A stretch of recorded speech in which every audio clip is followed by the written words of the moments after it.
আসসালামু আলাইকুম। তুলসী গাছ এর সাথে কম বেশি আমাদের সবার পরিচয় আছে। এটি শুধু সনাতন ধর্ম অবলম্বীরা যে পূজায় ব্যবহার করেন তা কিন্তু নয়।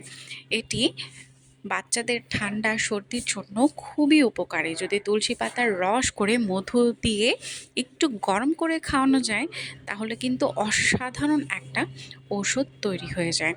এছাড়াও তুলসী পাতা রং চায়ের সাথেও খেতে প্রচুর ভালো লাগে। তুলসী পাতার বাতাসও নাকি গায়ে লাগলে ভীষণ ভালো, মুরব্বীদের কাছে এটা শুনতাম। তুলসী পাতার সবচেয়ে বড় গুণ হলো এটি খুব কম জায়গায় রোপণ করলেও বেড়ে ওঠে।